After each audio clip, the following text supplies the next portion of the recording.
Hello বন্ধুরা, আমি দীপু। আপনারা দেখছেন দীপু পাখির দুনিয়া। আজকে নতুন একটা বিষয় নিয়ে চলে এলাম।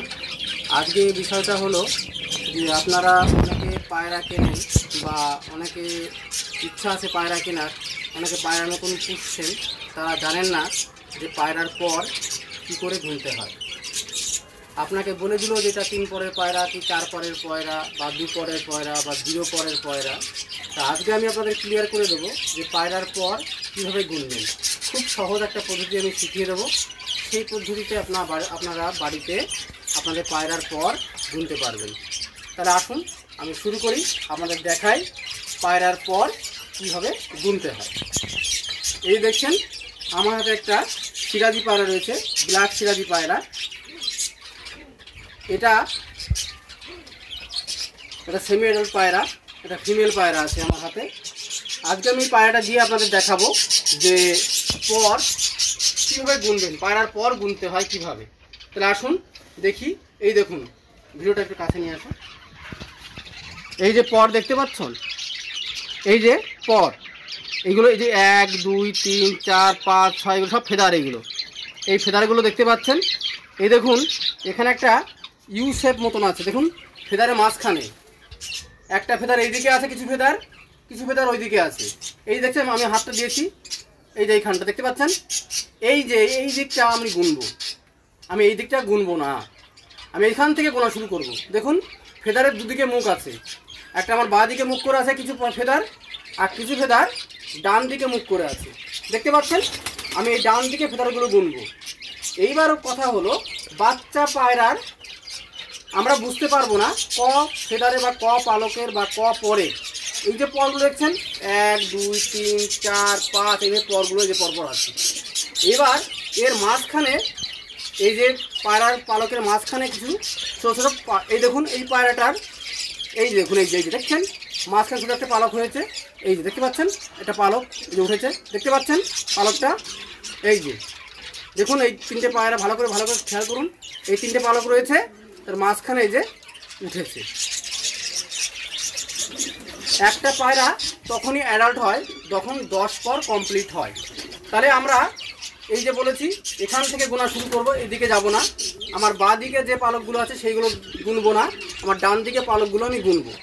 তাহলে এবার দেখুন এই যে পালক, নিচে পালকটা উঠেছে, এর ডান দিকে কটা পালক আছে? 1 2 3। তাহলে এটা এইভাবে এই পালকটা এই দিকে যত থাকবে, ধরুন এই পালক দিয়ে এদিকে থাকতো, তাহলে আমার এই পালকটা যখন সম্পূর্ণ উঠে যাবে সব এইভাবে, এই যে এখানে উঠছে, এখানে উঠবে, তাহলে এখান থেকে শুরু হবে আমার গোনা।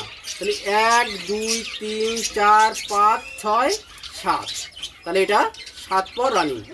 দেখতে পাচ্ছেন 6টা পালকের পরে এই পালকটা ছোটো পালকটা উঠেছে, তাহলে এই পায়রাটার 7 পর রানিং আমি বলতে পারি। এর এখনও 3টে পর বাকি রয়েছে। একটা পায়রা অ্যাডাল্ট হয় 10 পর কমপ্লিট হলে। যদি আমি এই 2টো পালকের পর আমি দেখতাম তাহলে 2 পর কমপ্লিট হতো, 4টে পালকের পরে যদি দেখতাম তাহলে 4 পর কমপ্লিট হতো। এটা কি হলো? 7 পর রানিং, এটা 7 পরে দাঁড়িয়ে আছে। এর এখনও 3টে পালক বাকি আছে, মানে 3 পর পায়রার কমপ্লিট হতে বাকি আছে। তাহলে একে আমরা সেমি অ্যাডাল্ট পায়রা বলতে পারি। এই যে ফিমেল পায়রাটা, এটা হচ্ছে সেমি অ্যাডাল্ট একটা পায়রা। তাহলে বোঝাতে পারলাম বন্ধুরা পায়রা পালক কীভাবে গুনবেন। এই যেভাবে রেখেছেন ভালো করে দেখে নেন, পায়রার পালকের মুভমেন্ট দেখুন। একটা পালক এইদিকে সব আছে আমার বাঁ দিকে, আটটা ডান দিকে আছে। এই দিক থেকে আমরা গুনতে শুরু করবো পালকগুলো, সব পালকগুলো আমরা এভাবে গুনবো। যে পালকের মাঝখানে দেখবেন ছোটো যে পালকটা উঠছে, এই পালকটা ধরে আমরা পায়রার পর গোনা শুরু করব। তাহলে আমরা এদিক থেকে যদি গুনি 1 2 3 4 5 6 7 নম্বরে পালকটা উঠেছে, তাহলে 7 পর রানিং। আর এদিক থেকে যদি আসি দেখুন 1 2 3, 3টে বাকি আছে 10টা কমপ্লিট হতে, তারপর এটাও এদিক থেকে গুনলেও আমি 7 পর রানিং বলতে পারি। তাহলে এই পায়রাটার 7 পরের পায়রা, অর্থাৎ 7 পর রানিং। আপনারা খুব সহজেই এইভাবে বাড়িতে পায়রার পরগুলো দেখে নিতে পারবেন।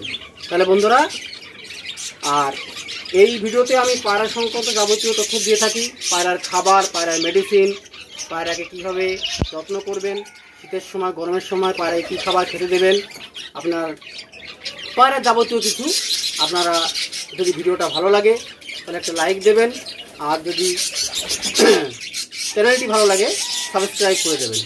আর যদি কোনো প্রশ্ন থাকে আপনারা কমেন্ট সেকশনে কমেন্ট করবেন, আমি সেই প্রশ্নের উত্তর দেওয়ার চেষ্টা করব। তাহলে বন্ধুরা, আজকের ভিডিওটা এখানে শেষ করছি। আপনারা ভালো থাকবেন, সুস্থ থাকবেন, ধন্যবাদ।